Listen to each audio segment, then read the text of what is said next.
ईश्वर ने सारी सृष्टि की रचना की।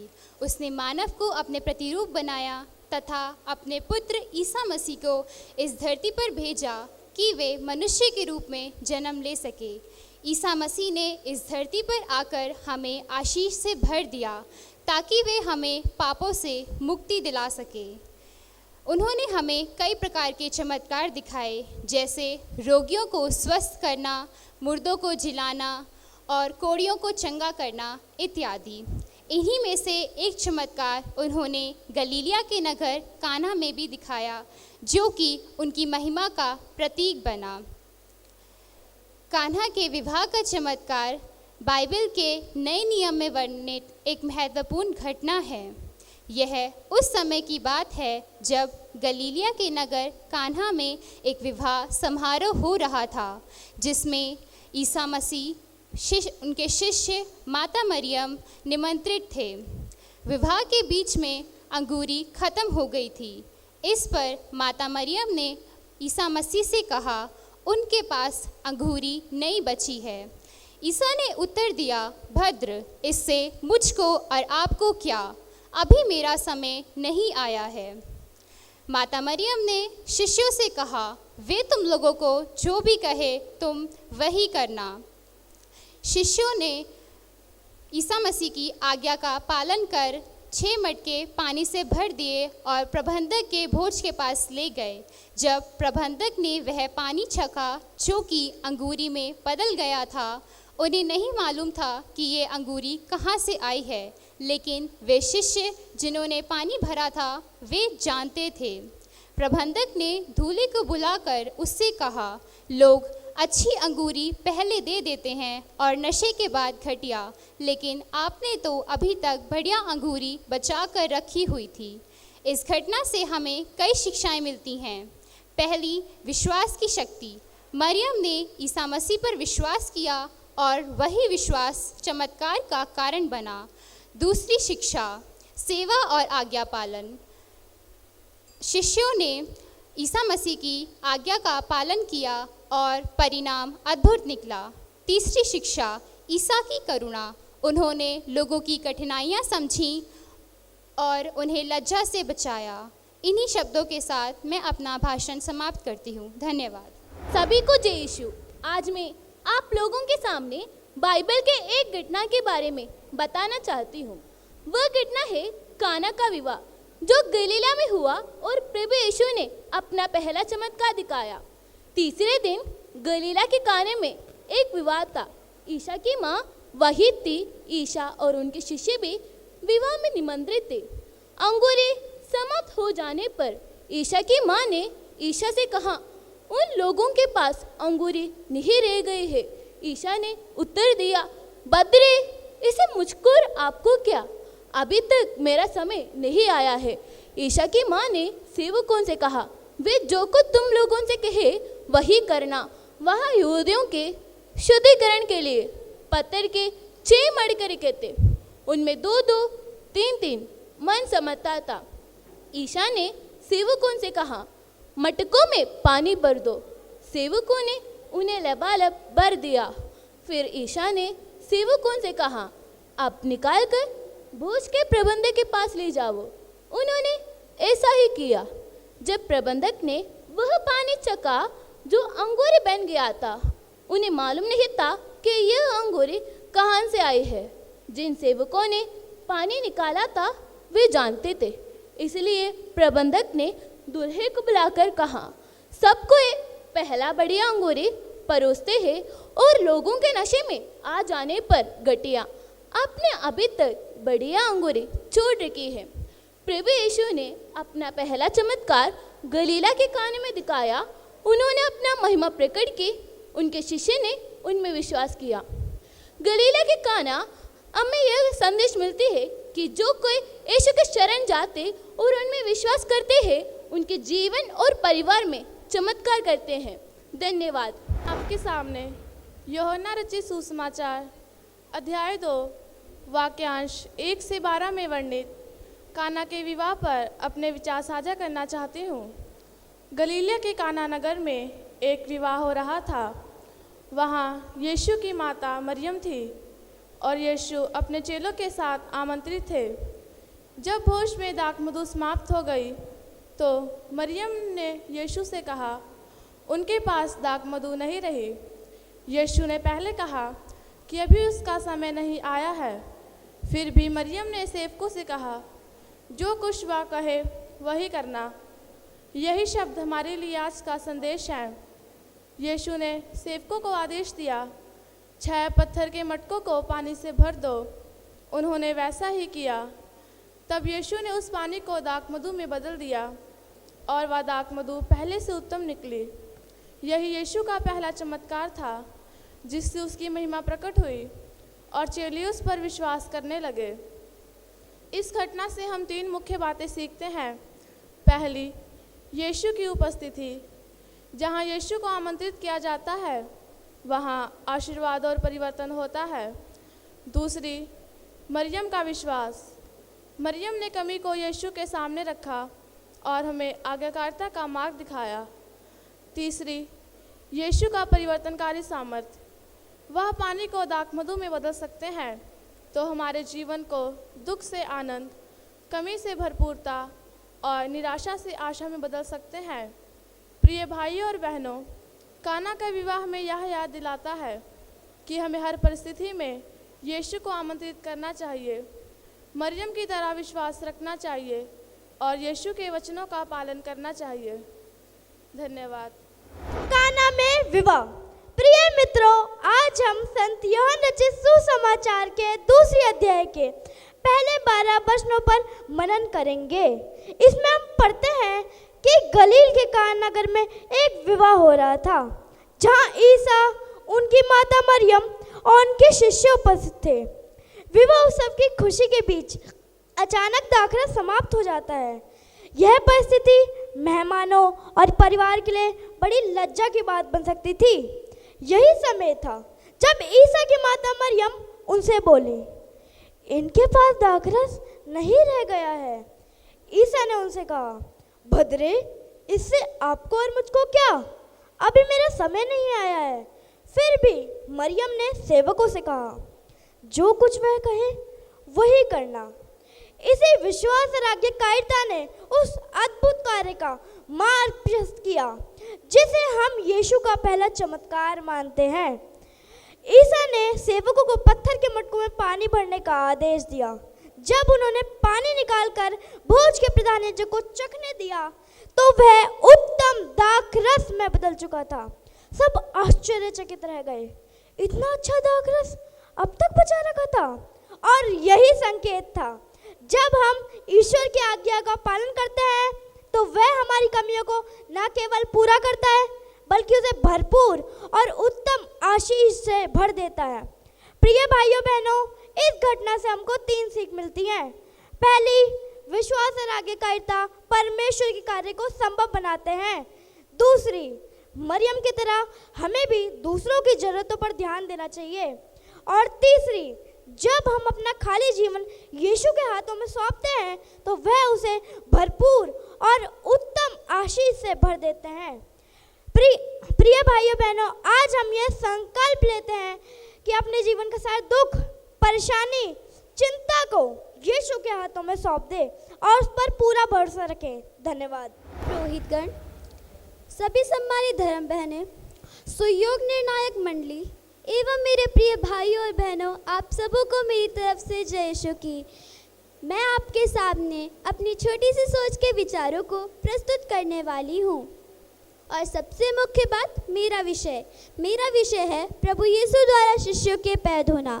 क्या आप सभी जानते हैं कि प्रभु यीशु ने अपने शिष्यों के पैर क्यों धोए? आज मैं इसी विषय पर अपने विचार प्रस्तुत करूंगी। तो सबसे पहले मैं आप सबों को प्रभु यीशु के विषय में बताती हूँ।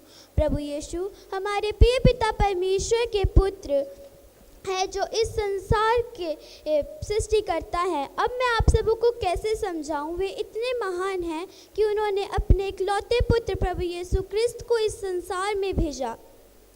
प्रभु यीशु क्रिस्त ने अपने जीवन में जन्म से लेकर स्वर्गारोहण तक हर एक छोटी छोटी बात और दृष्टांतों से हमें गहन शिक्षा प्रदान की। पास्का पर्व के प्रथम दिन ईसा जानते थे कि उनकी घड़ी निकट आ गई है। उन्हें पिता के पास वापस जाना है जहाँ से वे आए थे। उन्होंने मेज पर से उठकर अपने वस्त्र उतारे, कमर में अंगोछा बांधा और परात में पानी भरकर अपने शिष्यों के पैर धोए। सबके पैर धुल जाने के बाद ईसा फिर कपड़े पहनकर बैठ गए और उनसे बोले, क्या तुम लोग समझते हो कि मैंने तुम्हारे साथ क्या किया है? तुम मुझे प्रभु और गुरु कहते हो और ठीक ही कहते हो, क्योंकि मैं वही हूँ। यदि मैंने तुम्हारे प्रभु और गुरु ने तुम्हारे पैर धोए हैं तो तुम्हें भी एक दूसरे के पैर धोने चाहिए। मैंने तुम्हें उदाहरण दिया है, जिस तरह का आचरण मैंने तुम्हारे साथ किया है वैसे ही तुम भी एक दूसरे के साथ किया करो। यह घटना संत यूहन्ना के सुसमाचार अध्याय 13 में घटित हुई।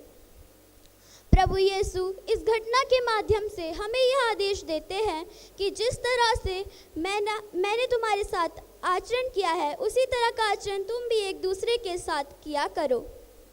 प्रभु यीशु इतना ही नहीं कहते, वे यह भी कहते हैं, यदि तुम इन बातों को समझकर इनका अनुसरण करोगे तो धन्य होगे। अंत में मैं यही कहना चाहूँगी कि हमें भी प्रभु यीशु का अनुसरण करना चाहिए। धन्यवाद। आज मैं आप लोगों के सामने कुछ उपस्थित करना चाहती हूँ, कुछ प्रस्तुत करना चाहती हूँ, कुछ बताना चाहती हूँ।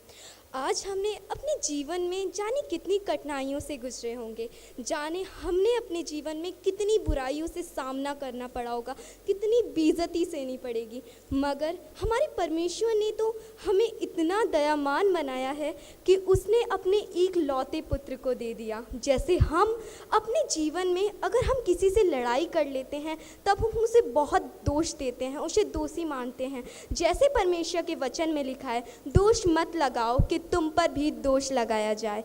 जिस नाप से हम नापते हैं उसी नाप से हमारे लिए भी नापा जाएगा।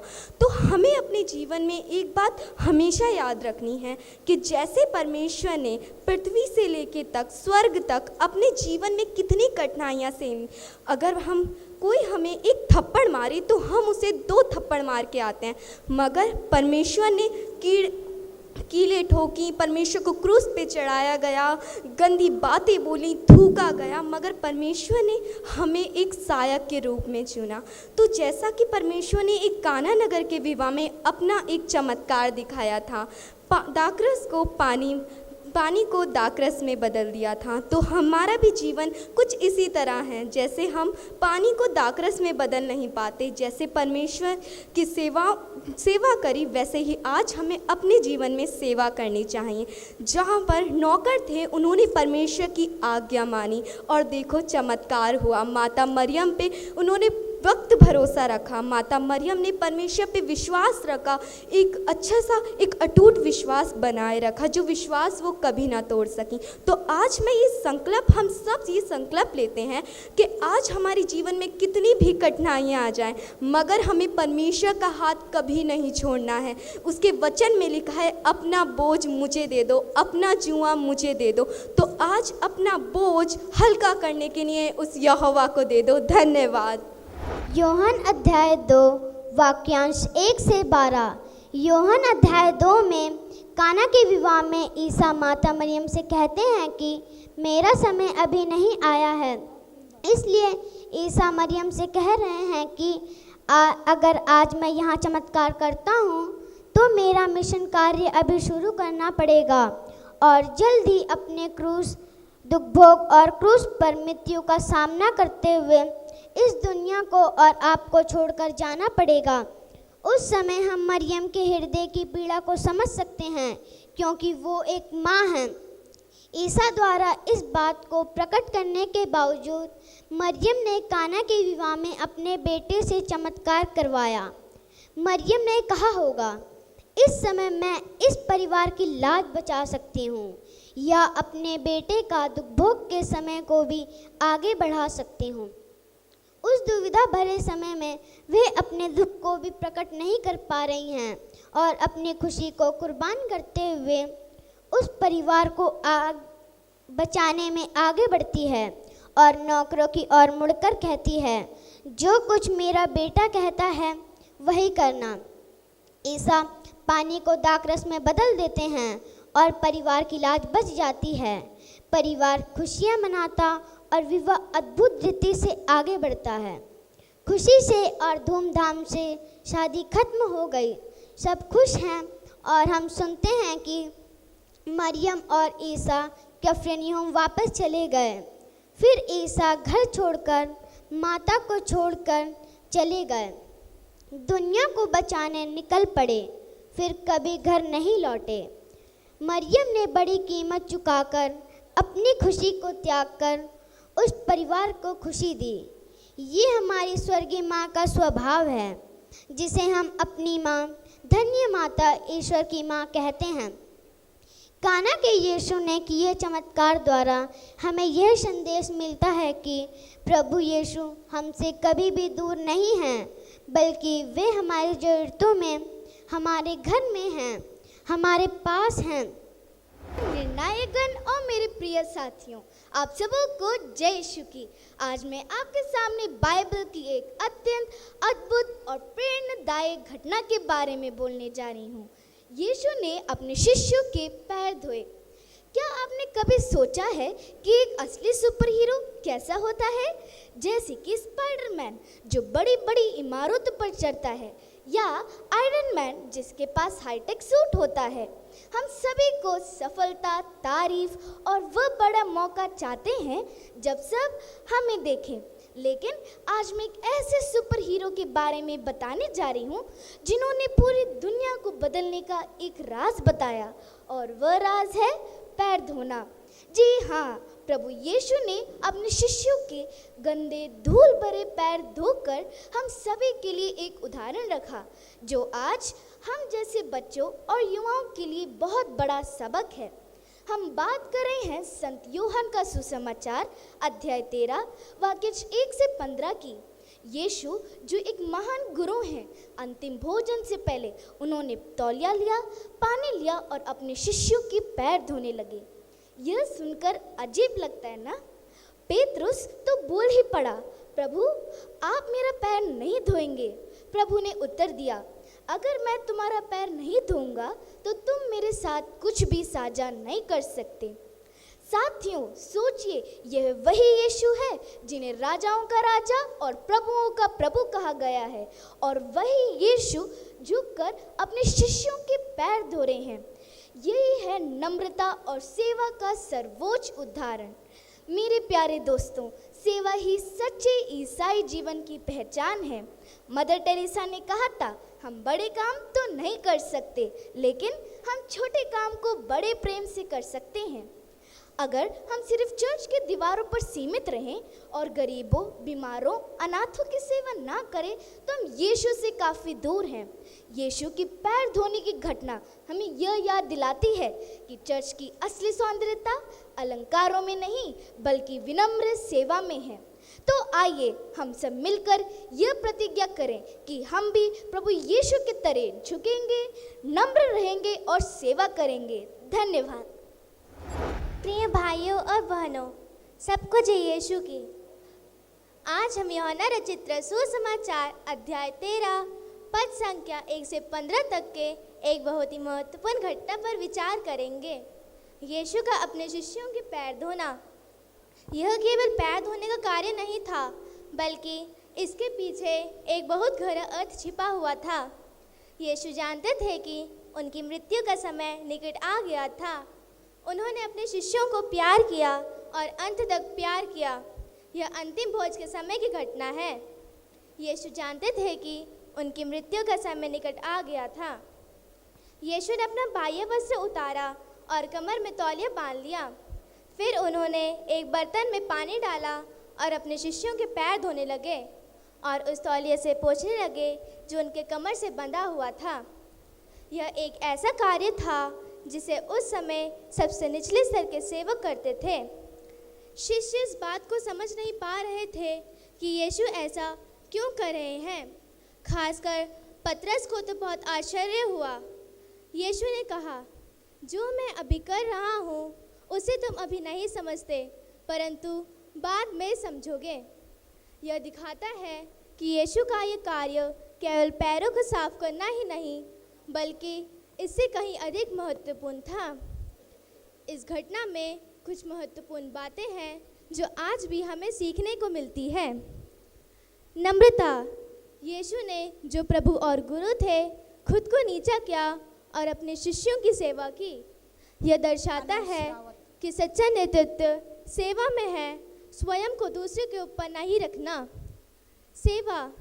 यीशु ने हमें एक उदाहरण दिया है कि हमें दूसरों की सेवा कैसे करनी चाहिए और केवल हमें अपने हितों को नहीं देखना चाहिए। शुद्धिकरण। यीशु ने पतरस से कहा, यदि मैं तुम्हारे पैर ना धोऊं तो मेरा तेरे साथ कोई अंश नहीं होगा। यह दिखाता है कि यीशु के लहू के ही द्वारा हमारे पापों की शुद्धिकरण होती है। यीशु, आज मैं आप सभी के सामने बाइबल में वर्णित एक बहुत ही सुंदर और महत्वपूर्ण दृष्टांत अच्छे चरवाहे के बारे में अपने विचार व्यक्त करने जा रही हूँ, जिसमें प्रभु यीशु हमें अपने प्यार, देखभाल और अपने बलिदान के बारे में सिखाते हैं। यूहन्ना अध्याय 10 में यीशु स्वयं को एक अच्छा चरवाहा बताते हैं। उन्होंने कहा, एक अच्छा चरवाहा अपनी भेड़ों के लिए अपना प्राण देता है। इस शतांश में भेड़ उसी का प्रतिनिधित्व करती हैं जो प्रभु यीशु में विश्वास करते हैं। चरवाहा स्वयं यीशु हैं। एक अच्छा चरवाहा अपनी भेड़ों को जानता है। चरवाहा अपनी भेड़ों को चोरों और भेड़ियों से भी बचाता है, और यदि कोई भेड़िया आता है तो वह अपनी भेड़ों के लिए अपना जीवन देने को भी तैयार रहता है। यीशु भी हमें हर तरह के खतरे से बचाते हैं। वे हमें सुरक्षित रखते हैं और हमें सही रास्ते पे चलने में मदद भी करते हैं। एक अच्छा चरवाहा अपनी भेड़ों के लिए अपना जीवन देता है। यह सबसे ज़्यादा महत्वपूर्ण बात है, क्योंकि कोई भी व्यक्ति अपनी मर्जी से अपना जीवन नहीं देता, लेकिन यीशु ने स्वच्छ से यह बलिदान दिया है। एक अच्छा चरवाहा अपनी भेड़ों का मार्गदर्शन करता है। चरवाहा अपनी भेड़ों को चोरों और भेड़ियों से भी बचाता है, और यीशु भी हमें हमारा मार्गदर्शन करते हैं और हमें शांति और संतोष भी देते हैं। तो आज हमें इस वृत्तांत से यह सीख मिलती है कि जीवन में हमें बस अपने अच्छे चरवाहे यीशु के प्रति विश्वास और समर्पण बनाए रखें। धन्यवाद।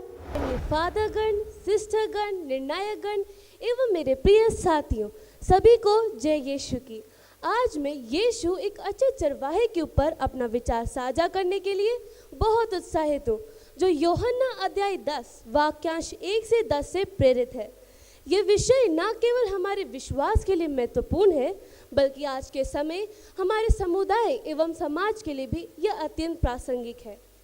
क्या आपने कभी भेड़ों के झुंड को देखा है?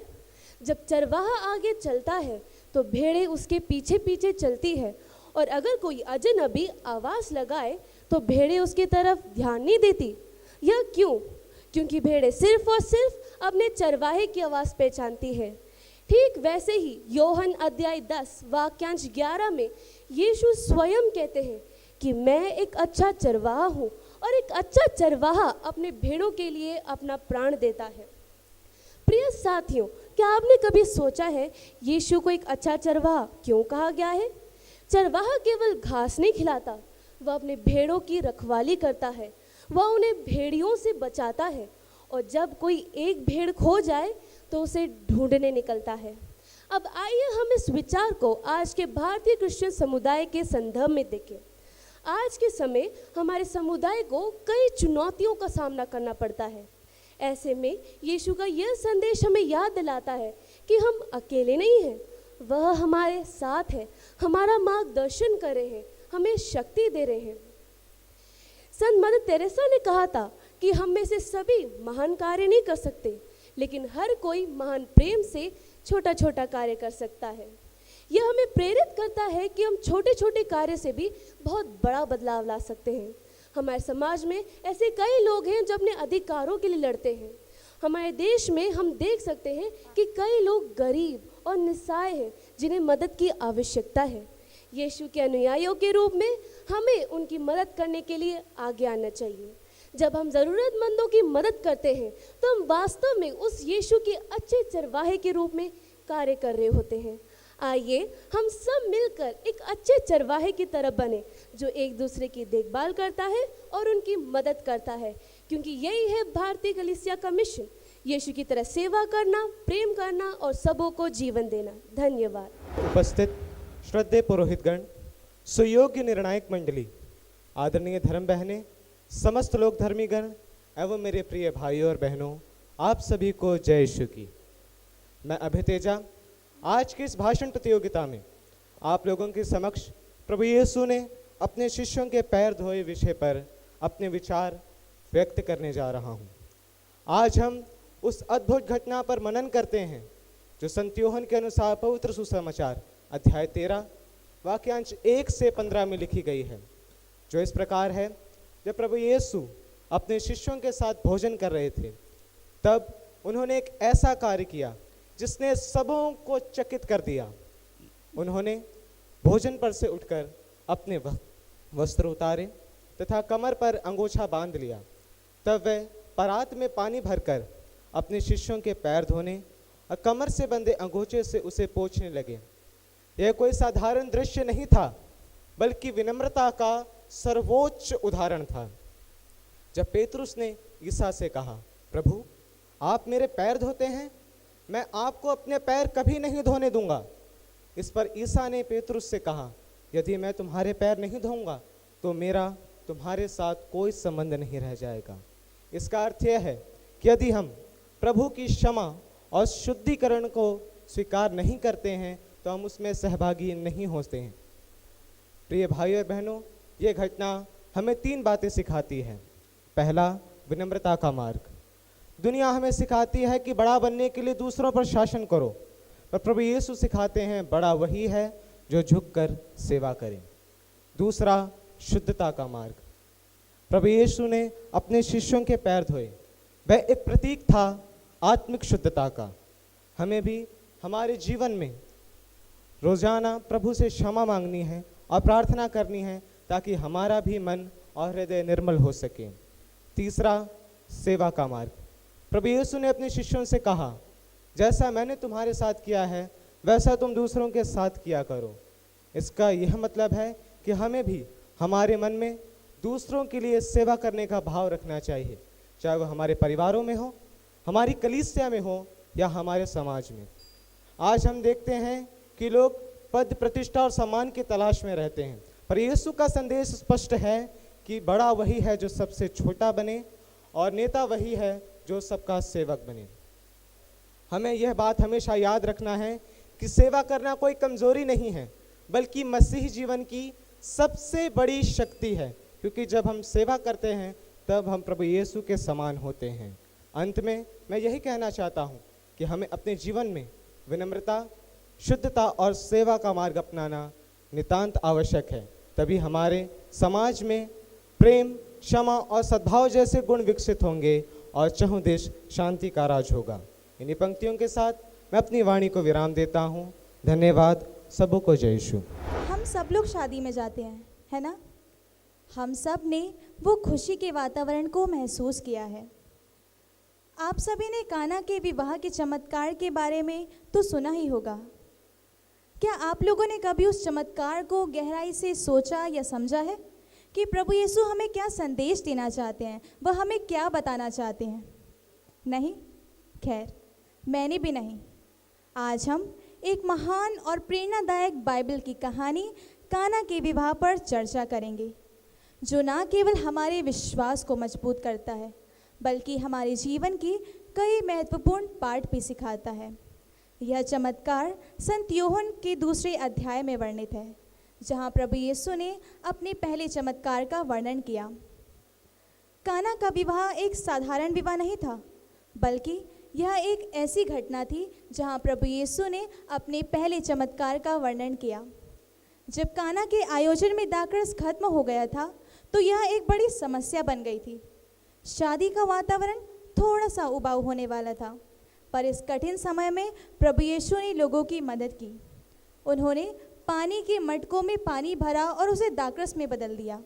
यह दर्शाता है कि प्रभु यीशु हमारे जीवन के हर एक कठिन समय में हमारे साथ रहते हैं, चाहे वह परिस्थिति कितनी ही मुश्किल क्यों ना हो, कितनी ही कठिन क्यों ना हो, पर प्रभु यीशु हमेशा हमारे साथ खड़े रहते हैं।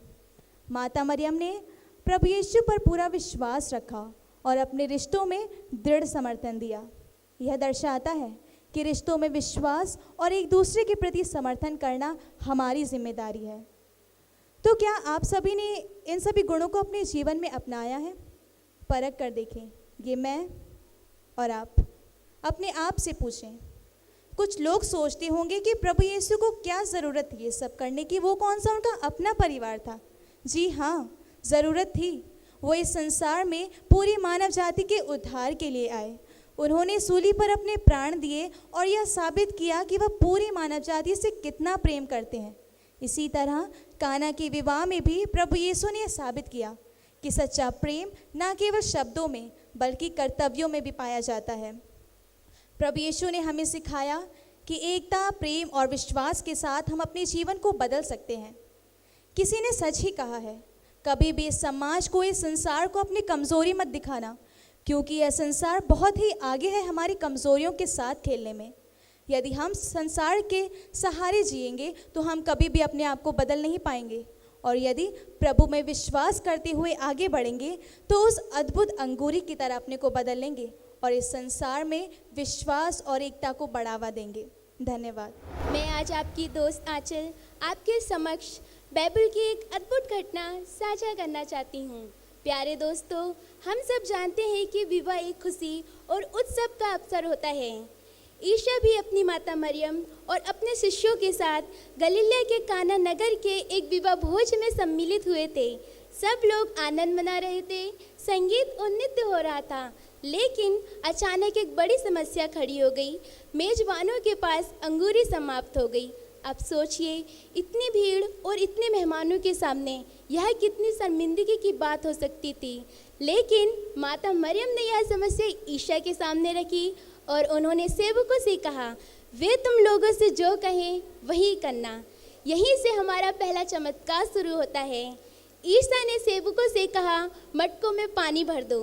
सेवकों ने आज्ञा मानी और मटकों में पानी लबालब भर दिया।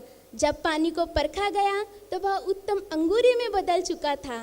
जहाँ कमी थी वहाँ भरपूरता आई, जहाँ कमी थी वहाँ भरपूरता आई। यीशु के चमत्कार से दुनिया जगमगाई।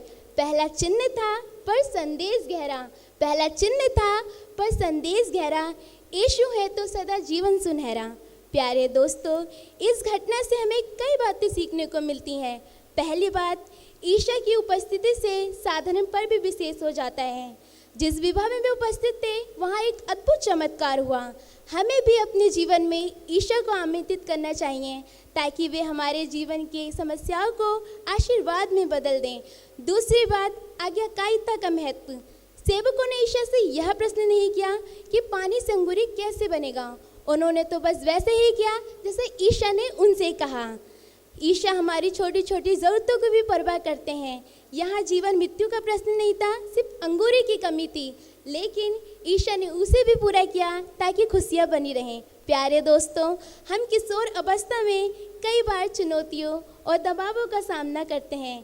कभी कभी तो लगता है सब कुछ खत्म या रास्ता ही बंद हो गया है, लेकिन याद रखो, जैसे ईशा ने गलीले के काना नगर में कमी को पूरा किया था, वैसे ही वे तुम्हारे जीवन की कमियों को भी पूरा कर देंगे। इसलिए अपने जीवन में सर्वप्रथम स्थान ईशा को दीजिए और उनकी आज्ञाओं का पालन कीजिए, तभी हमारा जीवन भी खुशी, आनंद और आशीर्वाद से भरा रहेगा। धन्यवाद। आज मैं आप सबके सामने पवित्र ग्रंथ से लिए गए एक पवित्र वचन पर मनन चिंतन करने जा रही हूँ। जैसे कि पवित्र बाइबल में संत यूहन्ना की सुसमाचार अध्याय 13 वाक्यांश 1 से 15 में लिखा है, पास्का पर्व का पूर्व दिन था। ईसा जानते थे कि मेरी घड़ी आ गई है और मुझे ये संसार छोड़कर पिता के पास जाना है। वह अपनों को जो संसार में थे प्यार करते आए थे और वह अपने प्रेम का सबसे बड़ा प्रमाण देने वाले थे। प्यारे भाई और बहनों, मैं आपसे पूछना चाहती हूँ कि आखिर ये प्रेम का क्या अर्थ है। प्रेम, इस घटना में यीशु ने प्रेम और बलिदान की एक अद्वितीय शिक्षा दी। ये कार्य न केवल उनकी विनम्रता और सेवा की भावनाओं को दर्शाता है, बल्कि यह भी बताता है कि सच्चा प्रेम दूसरों के लिए अपना जीवन समर्पित करने में है। आज समाज में लोग प्रेम का अर्थ भूल चुके हैं। वो भूल चुके हैं कि किस प्रकार ईश्वर ने हमसे प्रेम के कारण ही अपने इकलौते पुत्र को हमारे लिए समर्पित कर दिया, जिससे हम उन्हें जाने और उनमें विश्वास करें। साथ ही साथ इस घटना में हम ये भी देखते हैं कि जब प्रभु यीशु ने ईश्वर का पुत्र होने के बावजूद भी झुककर अपने शिष्यों के, जो उन्हें प्रभु और गुरु कहते थे, उनके पैर धोए और उनसे कहते हैं, जैसा मैंने तुम्हारे साथ किया वैसे तुम भी एक दूसरे के साथ किया करो। प्यारे भाई और बहनों, आज समाज में लोग उच्च पद ग्रहण करना चाहते हैं जिससे वे दूसरों को नीचा दिखा सकें। मैं आप सबसे पूछना चाहती हूँ कि आखिर इन सब चीज़ों से बचने के लिए हमें क्या करना चाहिए। इस घटना में यीशु ने हमें प्रेरणा दी कि सच्चा नेतृत्व दूसरों की सेवा करने में है, ना कि दूसरों से सेवा कराने में, क्योंकि लिखा है, जो अपने को बड़ा मानता है वह छोटा बनाया जाएगा, और जो अपने को छोटा मानता है वह बड़ा बनाया जाएगा। इसलिए प्यारे भाई और बहनों, हमें विनम्र बनना है और अपना पूर्ण जीवन दूसरों की सेवा में देना है। साथ इस घटना में हम ये भी देखते हैं कि जब ईसा पेतरुस के पास आए तो उसने उन्हें अपने पैर धोने देने से इनकार कर दिया। इस पर ईसा ने उससे कहा, यदि मैं तुम्हारे पैर ना धोऊं तो तुम्हारा मेरे साथ कोई संबंध नहीं रह जाएगा। प्यारे भाई और बहनों, यीशु हमें बार बार बताते हैं कि हमें दूसरों के साथ एक पवित्र और एक अटूट संबंध बनाना है और अपना पूर्ण जीवन पवित्रता से यापन करना है। अंत में मैं यही कहना चाहूँगी, मुँह को कहाँ ढूंढे रे बंदे, मैं तो तेरे पास में, ना मैं देवल ना मैं मस्जिद ना काबे कैलाश में, ढूंढे है तो तुरते मिलियो पल भर की तलाश में। अर्थात प्रभु हमसे कहते हैं, हे मनुष्य, तुम मुझे कहाँ ढूंढते हो? ना मैं मंदिर और ना ही मैं मस्जिद और ना ही मैं किसी पवित्र स्थल पर हूँ। यदि तुम मुझे पाना चाहते हो, पवित्र बनो, विनम्र बनो और अपना पूर्ण जीवन दूसरों की सेवा में दो, और मैं तुम्हारी पल भर की तलाश में तुम्हारे अंदर ही प्राप्त हो जाऊंगा।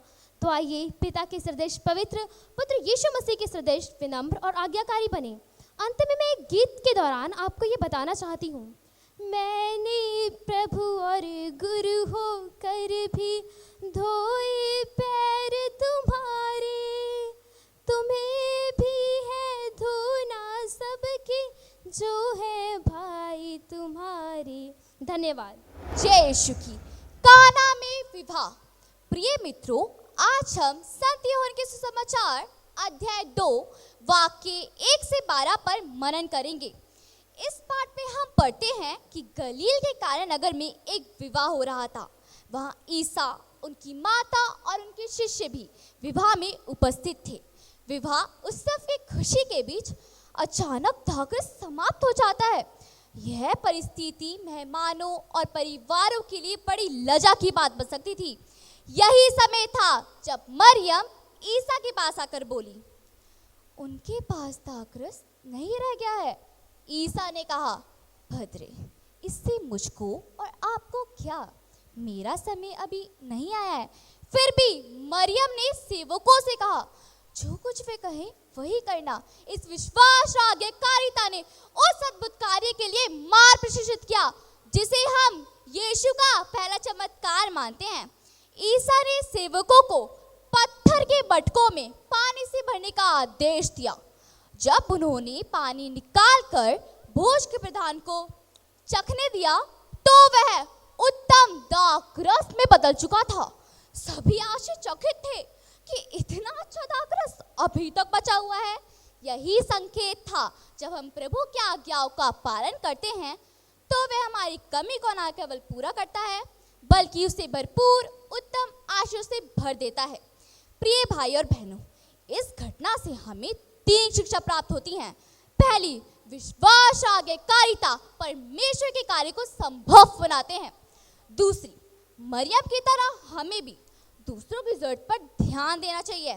तीसरी, जब हम अपने खाली जीवन को प्रभु के हाथ पर सौंपते हैं तो वह उसे अपनी भरपूर कृपा से भर देते हैं।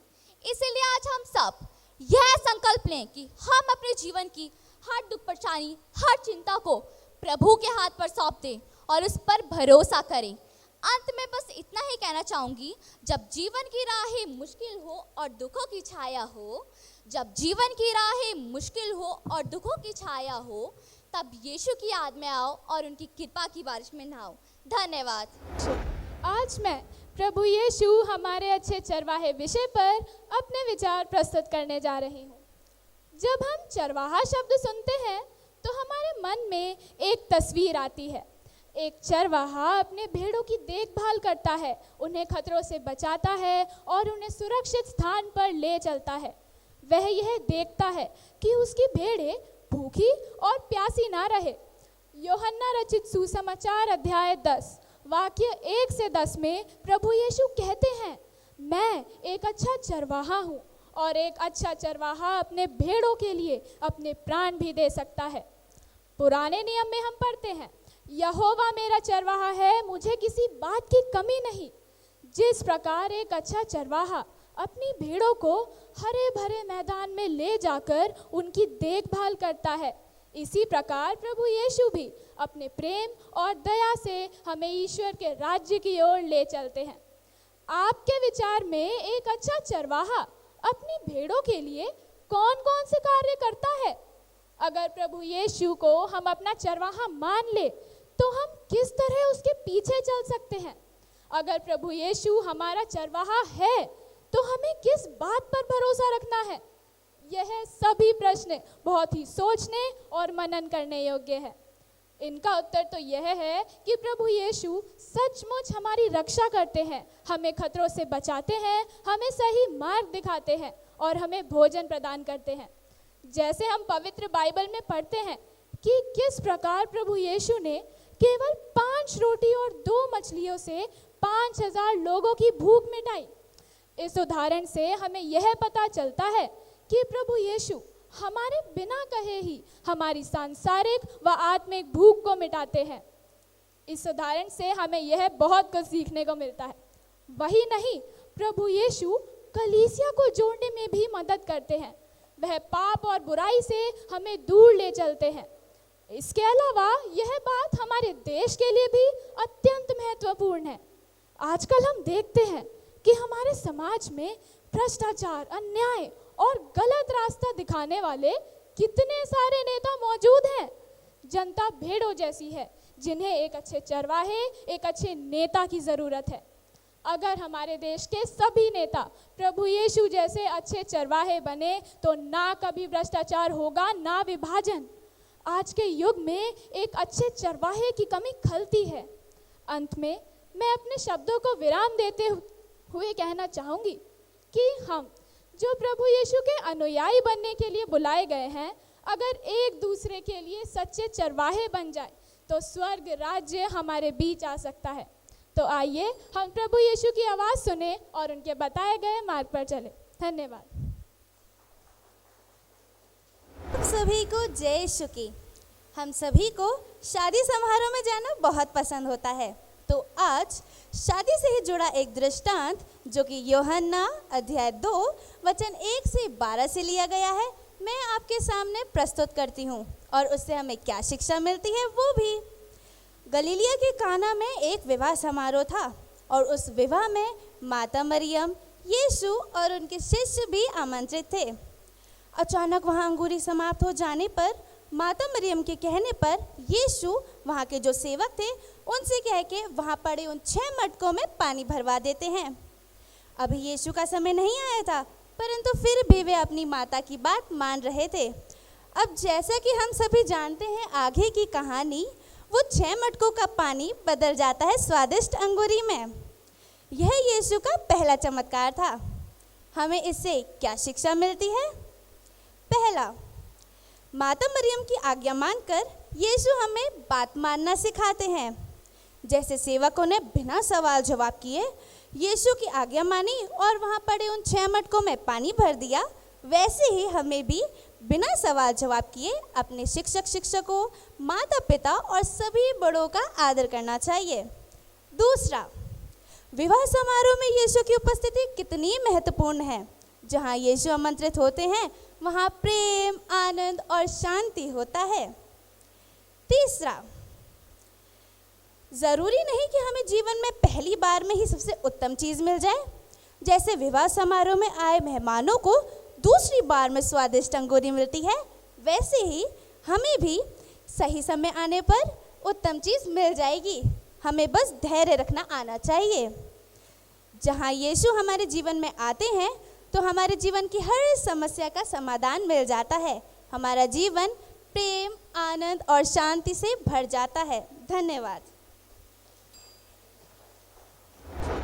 आज मैं आप सभी के समक्ष संत यूहन्ना का सुसमाचार अध्याय 13 वचन संख्या 1 से 15 जिसका शीर्षक है प्रभु यीशु अपने शिष्यों के पैर धोते हैं। पास्का पर्व का पूर्व दिन था। ब्यारी के समय तक शैतान सिमोन इस्कारियोती का पुत्र यूदस इस्कारियोती के मन में ईसा को पकड़वाने का विचार डाल चुका था। इसलिए प्रभु यीशु ने अपने वस्त्र उतारे, कमर में अंगोछा बांधा, परात में पानी डालकर अपने शिष्यों के पैर धोने लगे। परंतु जब वे सिमोन पेतरुस के पास पहुँचे तो पेतरुस ने प्रभु से कहा, प्रभु आप मेरे पैर धोते हैं? इस पर ईसा ने उत्तर दिया, यदि मैं तुम्हारे पैर नहीं धोता तो मेरे साथ तुम्हारा कोई संबंध नहीं रह जाएगा। इस पर पेतरुस ने कहा, प्रभु ऐसा है तो आप मेरे पैर ही नहीं मेरे सिर और मेरे हाथ भी धो दीजिए। इस पर ईसा ने उत्तर दिया, जो स्नान कर चुका है उसे पैर के सिवा और कुछ धोने की ज़रूरत नहीं है, वह पहले से ही शुद्ध है। इसलिए उन सभी के पैर धो लेने के बाद ईसा ने अपने कपड़े पहनकर अपनी जगह पर जाकर बैठ गए और अपने शिष्यों से पूछा, क्या तुम लोग समझते हो कि मैंने तुम्हारे साथ क्या किया है? तुम मुझे प्रभु और गुरु कहते हो, ठीक ही कहते हो, मैं वही हूँ। मैंने तुम्हारा प्रभु और गुरु होकर तुम्हारे पैर धोए हैं।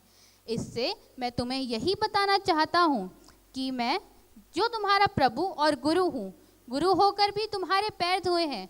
चाहे वो छोटे से छोटा भी क्यों ना हो, तुम्हें उसकी सेवा करने में नहीं कतराना चाहिए। शिष्यों के पैर धोना एक अनोखी घटना मानी जाती है। यह घटना जब प्रभु यीशु ने अपने शिष्यों के साथ अंतिम ब्यालू, जिसे हम परम प्रसाद की स्थापना या पुण्य बृहस्पतिवार के नाम से भी जानते हैं, के दिन घटित हुई थी। आज की इस भागती दौड़ती जिंदगी में किसी को अपनों के लिए समय ही नहीं है, चाहे वो माता पिता हो या बच्चे। हम आज की इस आधुनिकता के इतने शिकार हो गए हैं कि हम आज दूसरों की सेवा करने में कतराते हैं, खासकर अपने बुजुर्गों की। यह पाठ हमें दूसरों की सेवा करना, विनम्रता के साथ एक मिसाल पेश करता है कि हमें दूसरों के प्रति अपना जीवन कैसे व्यतीत करना है। अंत में मैं यही कहना चाहूँगी कि जो तुम्हारे अंदर है उसे बाहर निकालो। यदि तुम उसे बाहर नहीं निकालोगे तो वह तुम्हें अंदर ही अंदर नष्ट कर देगा। धन्यवाद। आपका दिन शुभ हो। आदरणीय निर्णायकगण, प्रिय भाई और बहनों, सबको जय यीशु। आज मैं बाइबल के एक अद्भुत प्रसंग कान्हा के विवाह पर बोलने जा रही हूँ। यूहन्ना का सुसमाचार अध्याय 2 में हम पढ़ते हैं कि यीशु अपनी माता मरियम और शिष्यों के साथ कान्हा नामक स्थान पर एक विवाह में आमंत्रित थे। भोज के समय अंगूर का रस समाप्त हो गया। उस समय मरियम ने सेवकों से कहा, जो वह कहे वही करो। यह एक साधारण वाक्य है, पर इसका अर्थ बहुत गहरा है। यह हमें बताता है कि हमें हमेशा प्रभु यीशु की आज्ञाओं का पालन करना चाहिए। यीशु ने सेवकों को बड़े मटकों में पानी भरने का आदेश दिया और सेवकों ने वैसा ही किया। यीशु ने उस पानी को अंगूर के रस में बदल दिया। यह उनका पहला चमत्कार था। इस घटना से हमें 3 बड़ी बातें सीखने को मिलती हैं। पहली, यीशु की उपस्थिति से हमें आशीष मिलती है। जब हम अपने घर, परिवार और जीवन में यीशु को आमंत्रित करते हैं, वह हमारी कमी को अपनी कृपा से पूरी करता है। दूसरी, माता मरियम की मध्यस्थता। माता मरियम हमारी प्रार्थनाओं को यीशु तक पहुंचाती हैं, इसलिए हमें हर रोज़ माँ से प्रार्थना करनी चाहिए। विशेषकर अक्टूबर के इस रोज़री महीने में हम माला विनती करते हुए माता मरियम से जुड़ जाएं। तीसरा, आज्ञा पालन का महत्व। सेवकों ने वही किया जो यीशु ने कहा, इसलिए वहाँ पर चमत्कार हुआ।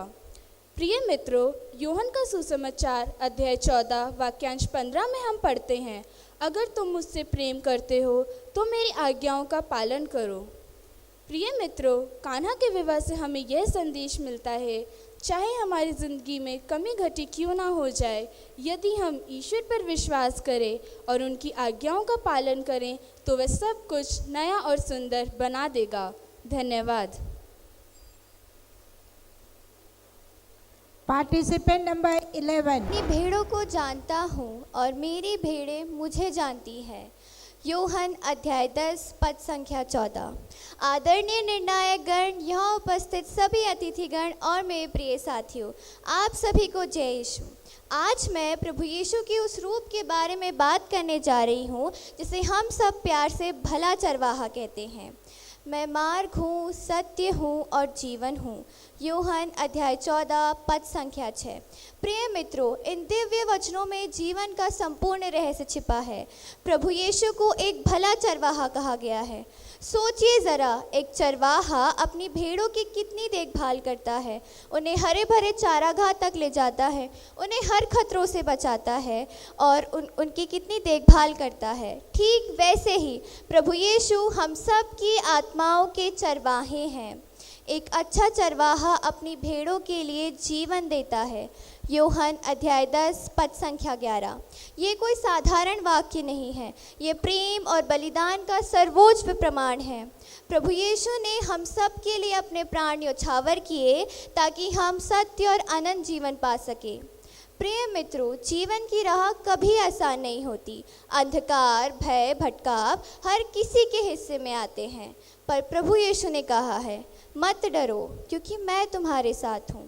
जब हम गिर जाते हैं वे हमें उठाते हैं, जब हम टूट जाते हैं वे हमें थामते हैं और जब हम अकेले पड़ जाते हैं वे हमें अपने कंधे पर उठा लेते हैं।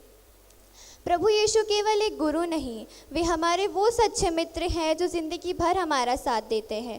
हम सब की आत्माओं के चरवाहे हैं। उनका प्रेम असीम है और उनकी करुणा अनंत है।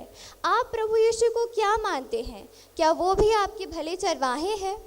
धर्म ग्रंथ में प्रभु यीशु के अनेकों रूप हैं, पर भला चरवाहा उनका सबसे प्यारा रूप है क्योंकि वो अपनी भेड़ों अर्थात हम सब के लिए अपने प्राण न्यौछावर करते हैं और हमें वो प्यार देते हैं जो कभी खत्म नहीं हो सकता। अंत में मैं आपको ये वचन सौंपना चाहती हूँ, प्रभु यीशु मेरा चरवाहा है, मुझे किसी बात की कमी नहीं। प्रभु यीशु मेरा चरवाहा है, मुझे किसी बात की कमी नहीं। धन्यवाद।